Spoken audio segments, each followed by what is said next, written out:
الحمد لله رب العالمين خالق السماوات والأرضين الصلاة والسلام على من كان نبيا وآدم بين الماء والطين وعلى آله وأصحابه أجمعين أما بعد فقد قال الله عز وجل في شان حبيبه تعظيما له وتوقيرا إن الله وملائكته يصلون على النبي يا أيها الذين آمنوا صلوا عليه وسلموا تسليما صلى الله على سيدنا محمد وآله وأصحابه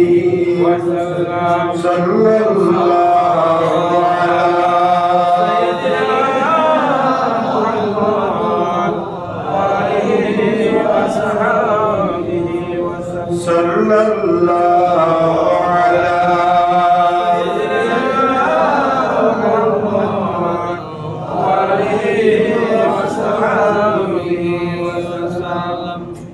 أعوذ بالله من الشيطان الرجيم بسم الله الرحمن الرحيم الله الذي جعل لكم الأنعام لتركبوا منها ومنها تأكلون صدق الله مولانا العظيم وبلغنا رسوله النبي الأمين ونحن على ذلك لمن الشاهدين والشاكرين والحمد لله رب العالمين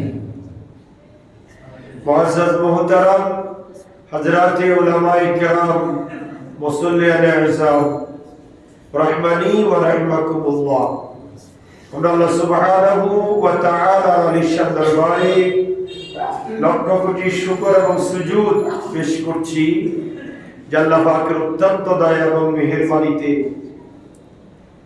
শাবানুল মুআজ্জামা রমজানুল মুবারকের পূর্ববর্তী মাস লাইলাতুল বারাতের মাস আমার নবীর মাস এই মহিমান্বিত মাসের প্রথম জুমা নামাজ জুমার মহান লক্ষ্যে আল্লাহর ঘর মসজিদে আসার বসার সালামি আরজ করার সুযোগ আর তৌফিক যে আল্লাহ আমাদেরকে দান করেছেন তার দরবারে পড়ছি আলহামদুলিল্লাহ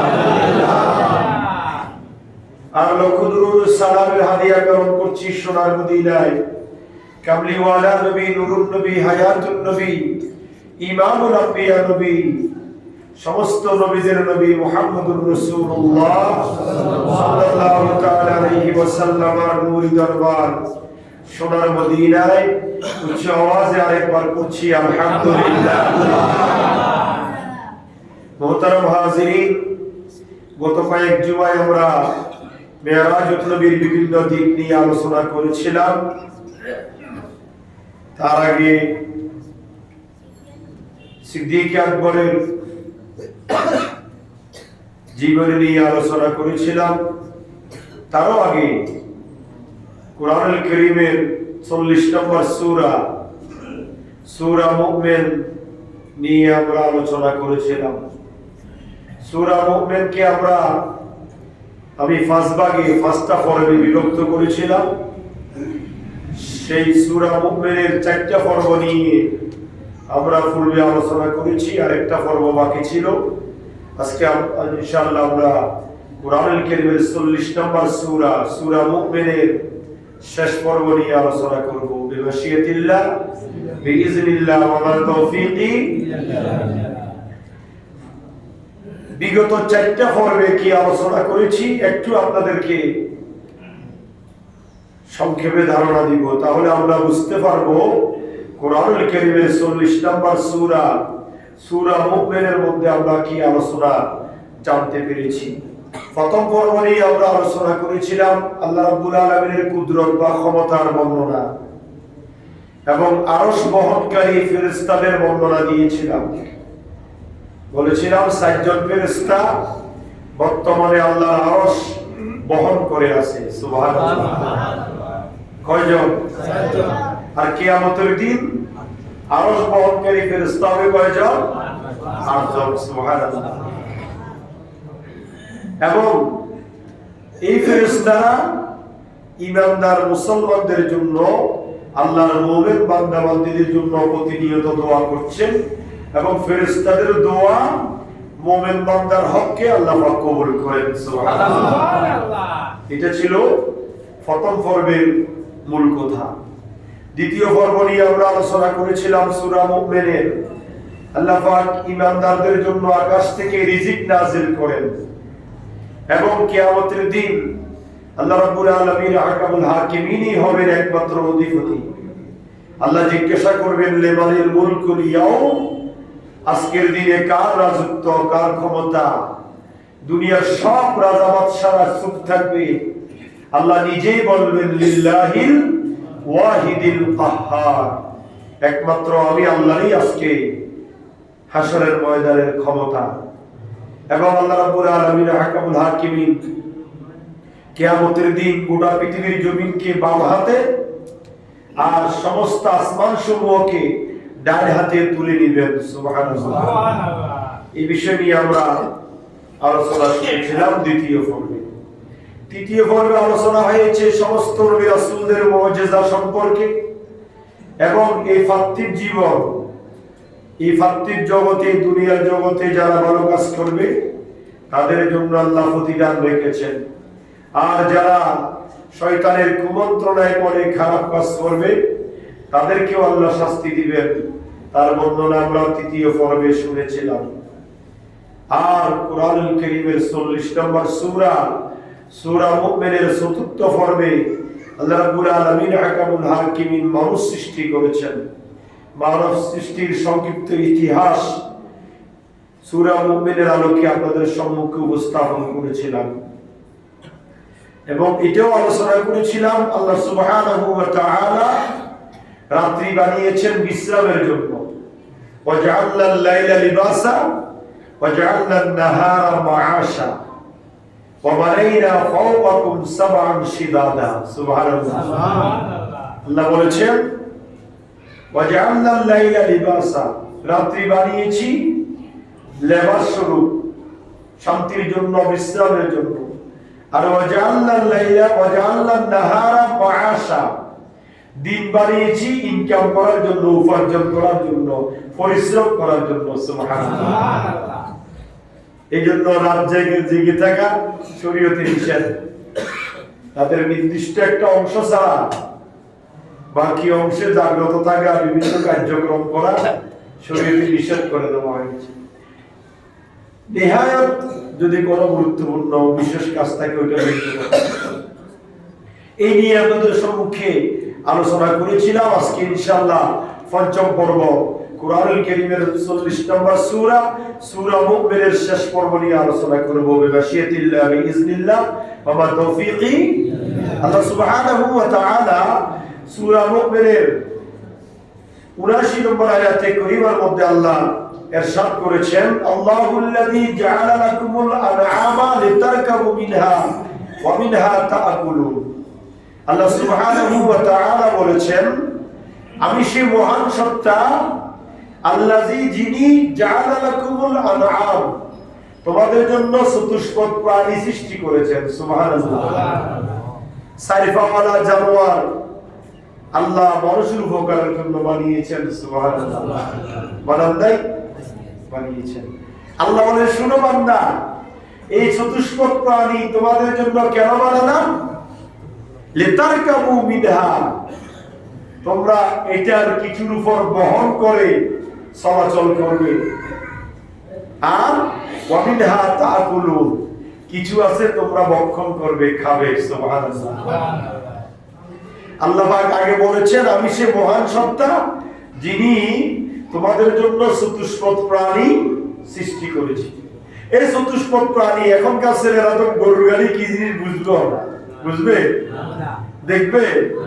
আগেকার বাহন ছিল গরুর গাড়ি, ঘোড়ার গাড়ি, মহিষের গাড়ি, বড় বড় কান্দে জল দিত, মনকে মন কি মাল সামনা এই এক স্থান থেকে আরেক স্থানে যাতায়াত করতো, আলাদা করতো গরুর গাড়ি দ্বারা।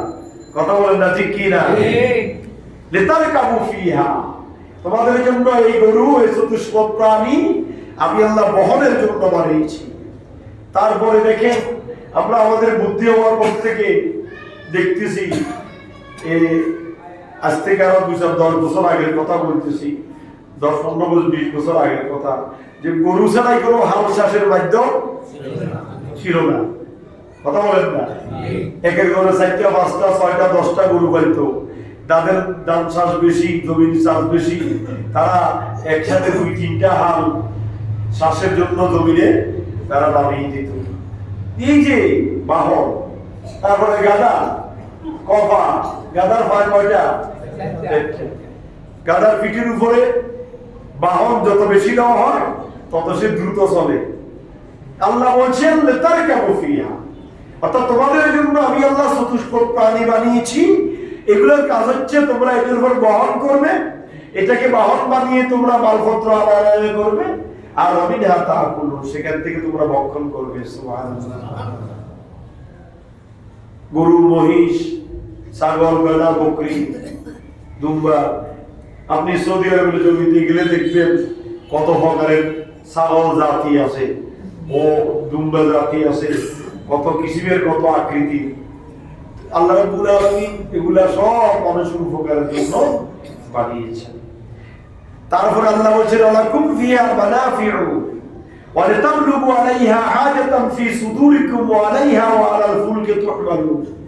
আল্লাহ আবারও বলছেন লাকুম ফিহা মানাফিউ, এই চতুষ্পদ প্রাণী দ্বারা তোমাদের উপকার সাধিত হবে। সুবহানাল্লাহ।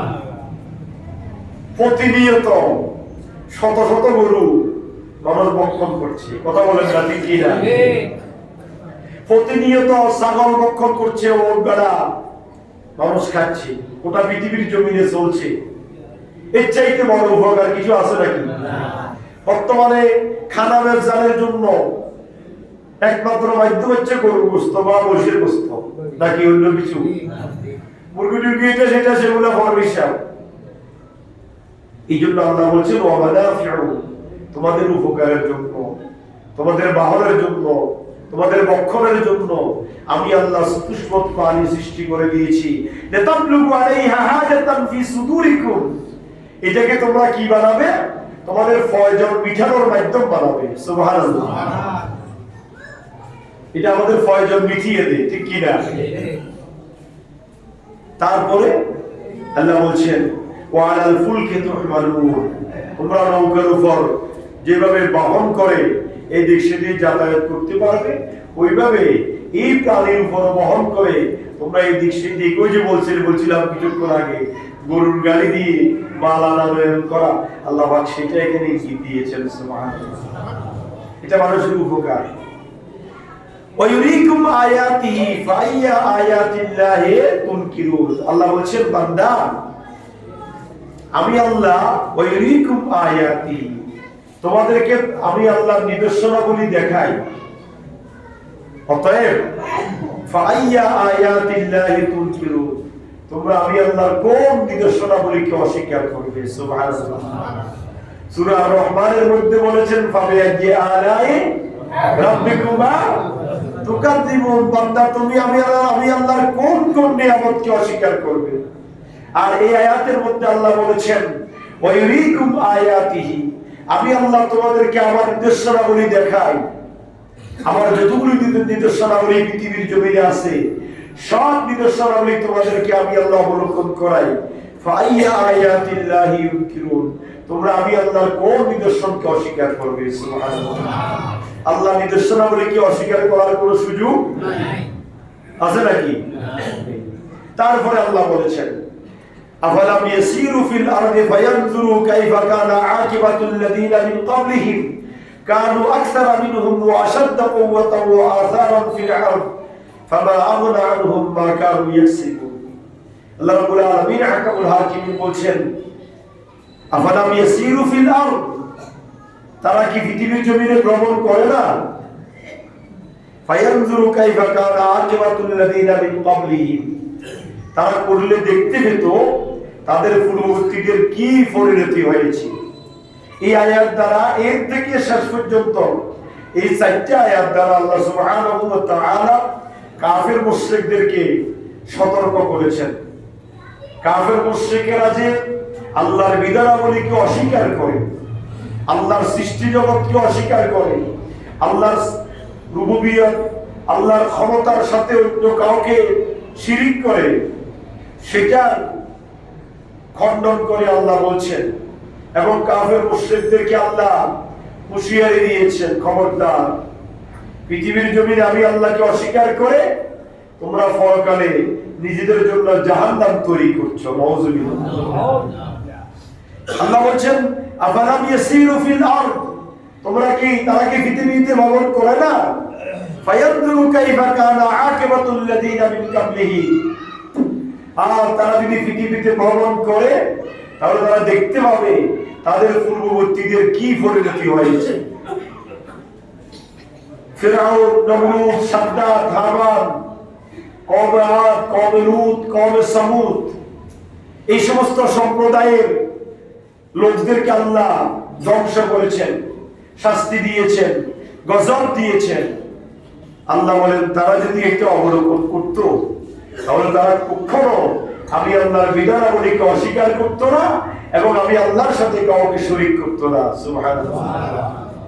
কানু আকসারা মিনহুম ওয়া আশাদ্দা কুওয়াতান ওয়া আসারান ফিল আরদ ফামা আগনা আনহুম মা কানু ইয়াকসিবুন। আল্লাহ বলছেন, পূর্বে আমি যত কম সম্প্রদায়কে ধ্বংস করেছি, তারা বর্তমান সম্প্রদায়ের, বর্তমান সমাজে যত কাফের মুশরিক আছে তাদের চাইতে, এদের চাইতে ওরা আরো শক্তিশালী ছিল, আরো ক্ষমতাধর ছিল। আল্লাহ বলেন, তারা এত ক্ষমতাধর, এত শক্তিশালী থাকার পরেও আমি আল্লাহ রাব্বুল আলামিন হাকামুল হাকিমিন তাদেরকে ধ্বংস করেছি, সমূলে বিনাশ করেছি। ফামা আগনা আনহুম মা কানু ইয়াকসিবুন, অতঃপর তাদের কর্ম তাদেরকে কোনো উপকার দেয় নাই। তারা এত ক্ষমতাধর ছিল। ফিরআউন এত শক্তিশালী প্রধানমন্ত্রী, রাজা ছিল, বাদশা ছিল। নমরুদ এত শক্তিশালী ছিল, কিন্তু তাদের সমস্ত কার্যক্রমকে আল্লাহ রাব্বুল আলামিন হাকামুল হাকিমিন মুহূর্তের ভিতরে দুলিশাত করে দিয়েছেন। কথা বলেন ঠিক কি না? আল্লাহ সাধারণ একটা মশা দিয়ে নমরুদকে কি করেছেন? শেষ করেছেন। ফিরআউনকে পানিতে ডুবিয়ে মেরেছেন। আল্লাহ তাদেরকে এত কঠিন শাস্তি দিয়ে আল্লাহ সকলে ধ্বংস করে দিয়েছেন। আল্লাহ বলছেন, তারা কি দেখে না যে তাদের এই সমস্ত কার্যকলাপকে আমি সকলে বিনষ্ট করেছি, ধ্বংস করে দিয়েছি। আর বর্তমানে তোমরা যারা আছো, আমি আল্লাহকে অস্বীকার করছো, আমি আল্লাহর বিধানকে অস্বীকার করছো, আমি আল্লাহর নাফরমানি করছো, তোমরা তো তাদের থেকে শিক্ষা গ্রহণ করা দরকার। তাদের সামনে তোমাদের ক্ষমতা কিছুই না। সুতরাং তোমরা সৎ পথে আসো, আমি আল্লাহর আনুগত্য করো, আমি আল্লাহর রুবিয়তকে স্বীকার করো, আমি আল্লাহর সামনে তোমাদের মস্তক অবনত করো, তাহলে দুনিয়ার জীবনে ইজ্জত পাবে, আখিরাতের জীবনে নাজাত পাবে। সুবহানাল্লাহ। ফালাম্মা জাআতুহুম রাসূলুহুম বিল বায়্যিনাত, আল্লাহ বলেন, তাদের নিকট যখন রাসূলগণ আসতেন দ্বীনের দাওয়াত দেওয়ার জন্য, নবীদের কাজ হচ্ছে দ্বীনের দাওয়াত দেওয়া। কথা বলেন ঠিক কি না? নবীদের কাজ কি? দ্বীনের দাওয়াত দেওয়া। নবীদের পরে নবী আসা যখন বন্ধ হয়েছে, নবী আসা কি হয়েছে? নবী আসা যখন বন্ধ, আমাদের নবীর পরে আর কোন নবী আসবে না। এই জন্য আল্লাহ রাব্বুল আলামিন নবীদের এই দায়িত্ব দিয়েছেন আলেম ওলামাদের উপরে। তারা এই কোরআন এবং হাদিস রিসার্চ করে তারা মানুষকে দিনের দায়ী, দিনের দিকে দাওয়াত দিবে, দিনের দিকে আহ্বান করবে, নবীদের দায়িত্ব আলেম ওলামারা পালন করবে। এই জন্য আল্লাহ রাব্বুল আলামিন বলেন ফালাম্মা জাআতুহুম রাসূলুহুম বিল বায়্যিনাত, তাদের নিকট যখন তাদের রাসূলগণ আগমন করেছিল সুস্পষ্ট প্রমাণ নিয়ে, ফারিহু বিমা ইনদাহুম মিনাল ইলমি ওয়া হাক্কা বিহিম মা কানু বিহি ইস্তাহজিউন, তখন তারা নিজেদের জ্ঞান গরিমার অহংকার করেছিল এবং যে বিষয়ে তারা ঠাট্টা বিদ্রুপ করে তাই তাদেরকে গ্রাস করে নিয়েছে। নবীদেরকে তারা অমান্য করেছে, নবীদের সাথে বেয়াদবি করেছে, নবীদেরকে সাধারণ মানুষ বলে নির্যাতন করেছে। আল্লাহ রাব্বুল আলামিন হাকামুল হাকিমিন পদে তাদেরকে সেটার শাস্তি দেখাই দিয়েছেন। কথা বলেন ঠিক কি না? ইতিপূর্বে নয়, বর্তমান যুগে নয়, আজ থেকে আরো হাজার হাজার বছর আগেও কোন জাতি তাদের নবী রাসূলদের সাথে বেয়াদবি করে, আলেম ওলামার সাথে বেয়াদবি করে কোনদিন পায় নাই। আল্লাহ রাব্বুল আলামিন সেই কথা উম্মতে মুহাম্মাদীকে কোরআনের মাধ্যমে সূরা মুমিনের মাধ্যমে আল্লাহ স্মরণ করাই দিচ্ছেন। ফালাম্মা রাআউ বাসানা, দেখেন কাফের মুশরিকদের কথা আল্লাহ কিভাবে বলছেন। কাফের মুশরিকদেরকে এই নিয়ম নীতির কথা জানাই দেওয়ার পরেও তারা আল্লাহর সামনে তাদের মস্তক অবনত করে নাই, অন্যায় করেছে, অপরাধ করেছে। এই অন্যায় অপরাধ, শিরিক, বেদাত, অপকর্ম, কুফরি করার পরে তাদের শাস্তি কি হবে সেটা যখন আল্লাহ প্রকাশ করে দিয়েছেন, আল্লাহ বলছেন আমি আল্লাহর শাস্তি দেখে যে সমস্ত কাফের মুশরিকেরা পরবর্তীতে ঈমান আনবে তাদের এই ঈমান কোনো কাজে আসবে না। অনুরূপভাবে দেখেন না, শাস্তি দেখে যদি যেমন ফেরাউন যখন দেখছে যে মুসা কলিমুল্লাহর জন্য রাস্তা হয়েছে, মুসা কলিমুল্লাহ পার হয়ে গিয়েছে, ফেরাউন সাগরের মাঝখানে ডুবে যাচ্ছে, তখন ফেরাউন বলছে আমান্তু, আমি ঈমান আনলাম, আমি ওই প্রভুর উপর ঈমান আনলাম যে প্রভুর উপর মুসা কলিমুল্লাহ ঈমান এনেছিল। আল্লাহ বলছেন আল্লাহ ওয়াকাদ আসাইতু, তুমি এখন বলতেছো, যখন তোমাকে পানিতে ডুবানো আরম্ভ করছি তুমি বলতেছো আমি ঈমান আনলাম ওই আল্লাহর উপর, মুসা কলিমুল্লাহ যে আল্লাহর উপর ঈমান এনেছে। আল্লাহ বলছে আল্লাহ এখন তোমার ঈমান কোনো কাজে আসবে না। জাহান্নাম দেখতেছে আসতেছে শাস্তি, ওই মুহূর্তে ঈমানের জন্য চেষ্টা করলেও তাদের ঈমান কোনো কাজে আসবে না। কিয়ামত হয়ে যাচ্ছে, ইজা যুলজিলাতিল আরদু জিলজালাহা ওয়া আখরাজাতিল আরদু আসকালাহা ওয়া ক্বালাল ইনসানু মা লাহা, চতুর্দিক থেকে বিল্ডিং, দালান কোঠা, বাড়ি ঘর, গাছপালা করতেছে, কিয়ামত শুরু হচ্ছে। পশ্চিম দিক থেকে সূর্য ওঠা আরম্ভ করছে। ওই মুহূর্তে যদি কেউ ঈমানের কলেমা পড়ে মুসলমান হতে চায়, সে কি মুসলমান হতে পারবে না? আল্লাহ রাব্বুল আলামিন এই সূরা মুমিনের শেষ প্রান্তে এসে ঈমানদারদেরকে জানিয়ে দিচ্ছেন, সেটা কি ফালাম্মা রাআউ বাসানা ক্বালু আমান্না বিল্লাহি ওয়াহদা ওয়া কাফারনা বিমা কুননা বিহি মুশরিকিন। আল্লাহ বলছেন ফালাম্মা রাআউ বাসানা, যখন তারা আমার শাস্তি প্রত্যক্ষ করলো, আমার শাস্তি অবলোকন করলো, তখন তারা বলল ক্বালু আমান্না বিল্লাহ, আমরা আল্লাহর উপর ঈমান আনলাম। শাস্তি দেখার পরে তারা কি বলতেছে? আমরা আল্লাহর উপর ঈমান আনলাম, ওয়াহদাহু, তিনি এক আল্লাহ। আল্লাহ বলেন ওয়া কাফারনা বিমা কুননা বিহি মুশরিকিন। আল্লাহ বলেন যাদেরকে শরীক, তারা বলতেছে আল্লাহ আমরা তোমার সাথে যাদেরকে শরীক করতাম আমরা সেটাকে ছেড়ে দিলাম, আমরা তুমি এক আল্লাহর প্রতি ঈমান আনলাম।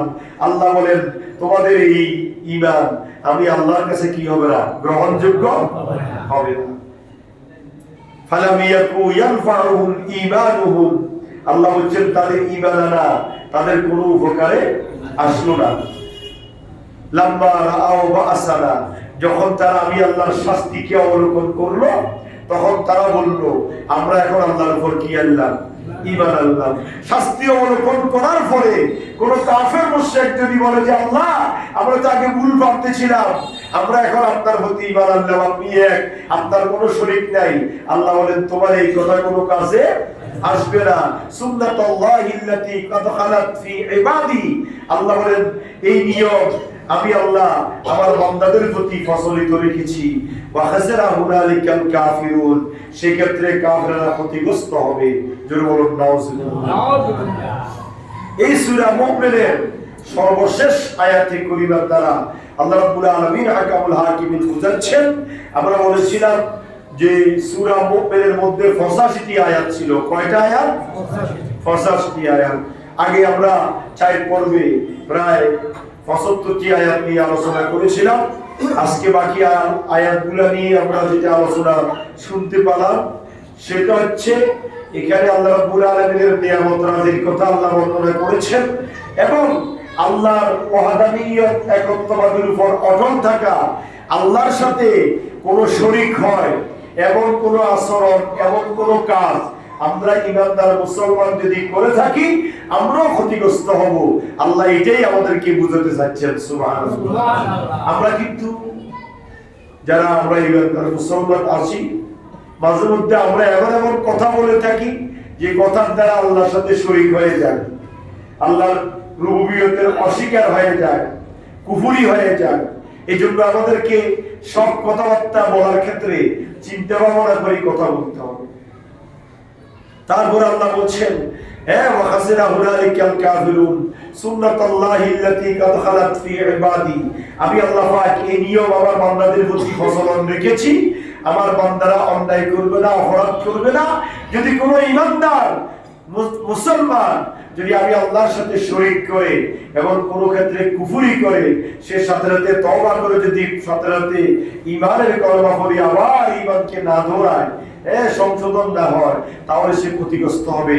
ওয়া খাসিরা হুনালিকাল কাফিরুন, যে ক্ষেত্রে কাফেররা ক্ষতিগ্রস্ত হয়েছে তারাও যদি কথায় এবং কাজে কুফরি করে বা আমি আল্লাহর সাথে শিরক করে তাহলে তারাও ক্ষতিগ্রস্ত হবে। জোরে বলুন নাউযুবিল্লাহ। এটা হচ্ছে সূরা মুমিন। সূরা মুমিনের ফজিলত নিয়ে আপনাদের সম্মুখে আলোচনা করেছিলাম যে ব্যক্তি কুরআনুল কারীমের সূরা মুমিনের প্রথম 3 আয়াত, কত আয়াত বলেন না? 3 আয়াত। হামিম তানজিলুল কিতাবি মিনাল্লাহিল আজিজিল আলীম গাফিরিদ দামবি ওয়া কাবিলিত তাওবা শাদীদিল ইকাব যিক্কাউল লা ইলাহা ইল্লা হুয়া ইলাইহিল মাসীর। এই সূরা মুমিন কত পারায়? 24 পারায়। কত পারায় বলেন না? 24 পারায় সূরা মুমিন 40 নম্বর সূরা। যে ব্যক্তি কুরআনুল কারীমের 40 নম্বর সূরা মুমিনের প্রথম 3 আয়াত প্রতিদিন সকালবেলা তেলাওয়াত করবে, আল্লাহ রাব্বুল আলামিন হাকামুল হাকিমিন তাকে সারা দিন বিপদ, মুসিবত, অ্যাক্সিডেন্ট, দুর্ঘটনা সমস্ত অনাকাঙ্ক্ষিত অবস্থা থেকে আল্লাহ ওই ইমানদারকে হেফাজতে রাখবেন। সুবহানাল্লাহ। ছোট্ট 3টা আয়াত। হামিম তানজিলুল কিতাবি মিনাল্লাহিল আজিজিল আলীম গাফিরিদ দামবি ওয়া কাবিলিত তাওবা শাদীদিল ইকাব যিক্কাউল লা ইলাহা ইল্লা হু ইলাইহিল মাসীর। এই 2 আয়াত, 2 লাইন 3 আয়াত বিশিষ্ট এই 3টা আয়াত যদি আপনি মুখস্থ করে প্রতিদিন ফজর নামাজের পরে তেলাওয়াত করতে পারেন আপনি বিপদ থেকে, মুসিবত থেকে রক্ষা পাবেন। আল্লাহ রাব্বুল আলামিন সূরা মুমিনের উপরে আমরা ইতিপূর্বে যে আলোচনা শুনেছি, আল্লাহ পাক আমাদেরকে সেই সূরা মুমিনের আলোচনার উপরে আমল করার, অটল থেকে দুনিয়ার জিন্দেগি বাস্তবায়ন করার, সঠিক ঈমানদারের পরিচয় দেওয়ার আল্লাহ তৌফিক দান করুক। আমিন। কুরআনুল কারীমের 41 নম্বর সূরা হচ্ছে সূরা হামিম সিজদা। ইনশাআল্লাহ আগামী জুমা থেকে হামিম সিজদা নিয়ে আমরা আলোচনা করব। এই মাস হচ্ছে শাবান আল মুআজ্জামা। কোন মাস? বলেন না সবাই? শাবান মাস। শাবান মাস হচ্ছে আমার নবীর মাস। কি মাস? আল্লাহ রাব্বুল আলামিনের নবী এই 3টা মাসকে বেশি গুরুত্ব দিয়েছেন। আশহুরুল হুরুম, সম্মানিত মাস বলেছেন। রজবুল মুআজ্জাম, শাবান আল মুআজ্জামা, রমজান আল মুবারক। কয় মাস? 3 মাস। এই জন্য রজব শাহরুল্লাহ, আল্লাহর মাস, শাবান শাহরুন নবী, নবীর মাস, আর রমজান হচ্ছে উম্মতের মাস। সুবহানাল্লাহ। রজব হচ্ছে ইবাদতের বীজ বপনের মাস, শাবান মাস হচ্ছে পানি শেষের মাস, আর রমজান হচ্ছে ফল ভোগ করার মাস। সুবহানাল্লাহ। গুরুত্ব আছে না নাই? একটার থেকে আরেকটার গুরুত্ব বেশি। এবং এই শাবান মাসের বড় মর্যাদা। শাবান মাসের প্রতিটা দিন আমরা জানি সপ্তাহে 2 দিন বান্দার আমল কার কাছে যায়? আল্লাহর কাছে যায়। বৃহস্পতিবার দিবাগত রাত্রিতে আর সোমবারে দিবাগত রাত্রিতে। কিন্তু একমাত্র শাবান মাস, যে শাবান মাসের প্রতিদিনের আমল প্রতিদিন আল্লাহর কাছে যায়, এবং এই আমলগুলোকে আল্লাহ রাব্বুল আলামিন বান্দার জন্য আরো দ্বিগুণ চতুর্গুণ বাড়িয়ে দিয়ে বান্দার আমলনামায় জমা করেন। সুবহানাল্লাহ। আম্মা আয়েশা সিদ্দিকা, আল্লাহ রাসূলের সর্বকনিষ্ঠ স্ত্রী মা আয়েশা সিদ্দিকা রাদিয়াল্লাহু তাআলা আনহা বলেছেন, ইয়া রাসূলুল্লাহ, আপনি রমজান ছাড়া শাবান মাসে যত বেশি রোজা রাখেন, বছরের আর অন্য কোনো সময় এত বেশি রোজা রাখতে আপনাকে দেখি না। আল্লাহ রাসূল বলেন, আয়েশা রে, তুমি কি জানো এটা কোন মাস? বলে যে, ইয়া রাসূলুল্লাহ, এটা কোন মাস? বলে যে, এটা শাহরুল নবী, এটা আমি নবীর মাস। সুবহানাল্লাহ। এই মাস এমন একটি মাস যে মাসের প্রতিটা সেকেন্ড, প্রতিটা মুহূর্ত আল্লাহর কাছে বড় গুরুত্বপূর্ণ। বান্দা যে আমল করে সাথে সাথে আল্লাহর দরবারে পৌঁছে যায়। আল্লাহ বান্দার সে আমলের উপর খুশি হয়ে বান্দাকে দ্বিগুণ সওয়াব দান করেন। এইজন্য আল্লাহ রাসূল সাল্লাল্লাহু আলাইহি ওয়াসাল্লাম বলেছেন, নাকু আবদানাকুম বিসাওমি শাবান লিসিয়ামি রমাদান, কামা ক্বালা আলাইহিস সালাতু ওয়াসসালাম। আল্লাহ রাসূল বলেছেন, তোমরা শাবান মাসে বেশি বেশি রোজা রাখো। ইয়া রাসূলুল্লাহ, কেন রাখবো? বলতে শাবান মাসে বেশি বেশি রোজা রেখে রমজানের জন্য প্রস্তুতি গ্রহণ করো। সুবহানাল্লাহ। সুতরাং এই শাবানে বেশি বেশি ইবাদত করবেন, খানা পিনা গরিব মিসকিন আত্মীয় স্বজনকে খাওয়াবেন, রমজানের জন্য প্রস্তুতি নেবেন, যাকাত দিবেন। ইনশাআল্লাহ এই রমজানের আগে এক জুমা যাকাত নিয়ে আলোচনা করব।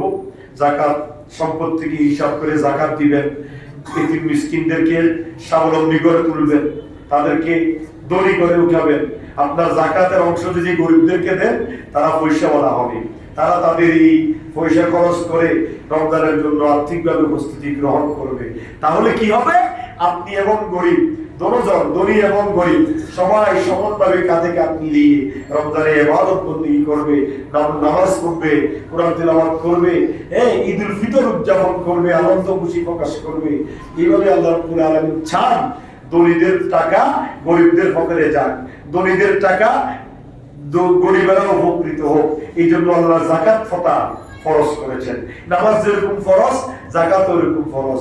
নামাজ হজ যেরকম ফরজ, নামাজ যাকাতও এরকম ফরজ।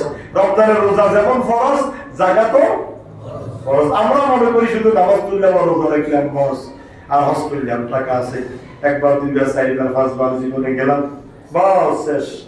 যাকাত টাকা কি টিয়া তার কাছে দিন দিতে হচ্ছে, যে টিয়া দান করেই ব্যয় তিন দিয়ে শরীয়তে উঠে নাই।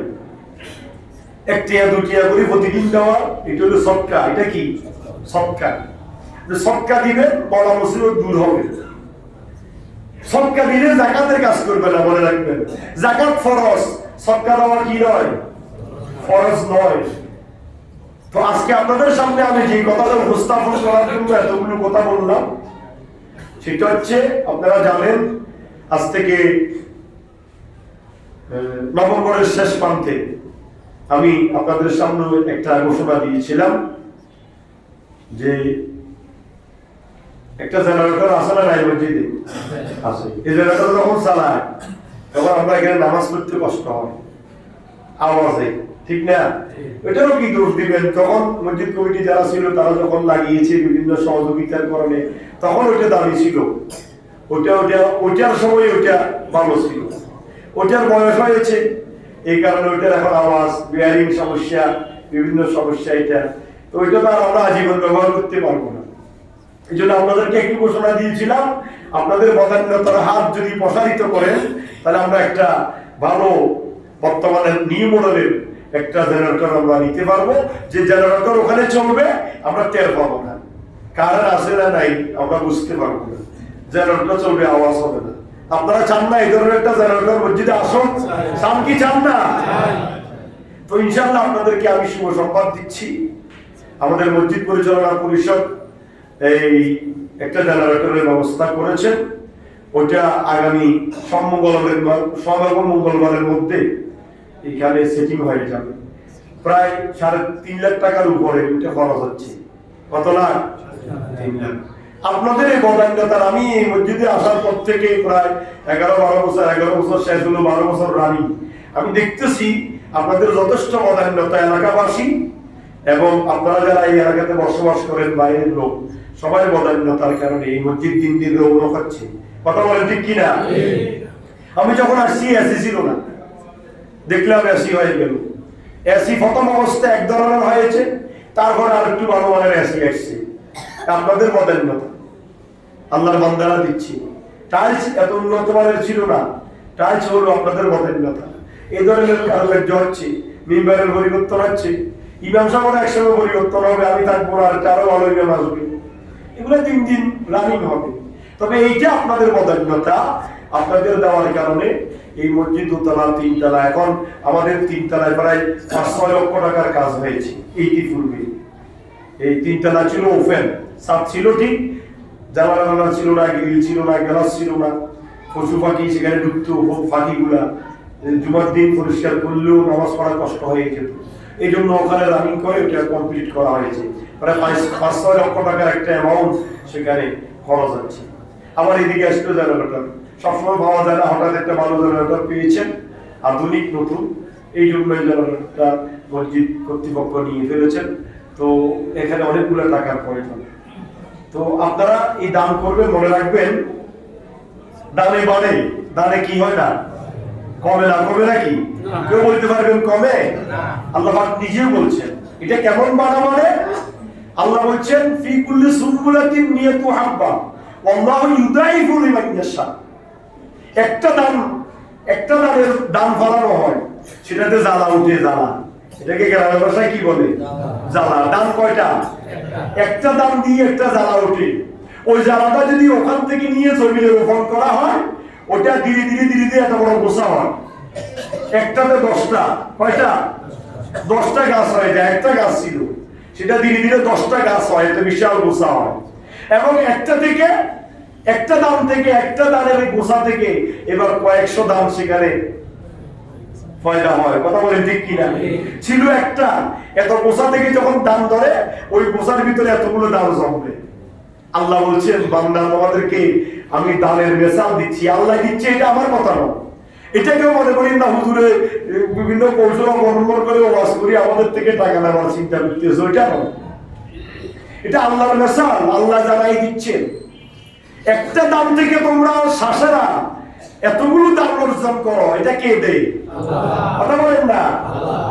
আল্লাহ বলেন বান্দা তুমি যদি এইভাবে আমি আল্লাহর দ্বীনের রাস্তায় একটা দান করো, তাহলে তোমার জন্য আমি 10টার ব্যবস্থা করে দিব। 10 থেকে 770, 70 থেকে 700, 700 থেকে 7 কোটি গুণ আমি আল্লাহ বৃদ্ধি করতে পারি। পারে কে? পারে না। এই জন্য আপনারা যে এই জেনারেটরের টাকা অংশগ্রহণ করবেন, আপনি হয়তো মারা যাবেন, আমি হয়তো মারা যাবো, চলে যাব, এই জেনারেটরটা এখানে যতদিন সার্ভিস দিবে, আপনার জেনারেটরের কারণে ফ্যান চলবে, লাইট জ্বলবে, মুসল্লিরা নামাজ পড়বে, আপনি টাইলস দিয়েছেন, তার বদৌলতায় মানুষ শ্রদ্ধা দিচ্ছে, হাজার হাজার মানুষ শ্রদ্ধা দিচ্ছে। একটা শ্রদ্ধা যদি কবুল হয়ে যায়, আপনার দেওয়া টাইলসের উপরে এক ওয়াক্ত নামাজ যদি কবুল হয়ে যায়, আপনার দেওয়া জেনারেটরের আলোতে এবং ফ্যানের চলার কারণে, তাহলে এটা আপনার জীবনের নাজাতের ওসিলা হবে। সুবহানাল্লাহ। এবং আল্লাহ বলেছেন as-সাদকাতু তারাদ্দুল বালা সবর, as-সাদকাতু তারাদ্দুল বালা ওয়া ইয়াজিদুল উমর। তুমি যদি সদকা করো বান্দা, তোমার উপর বলা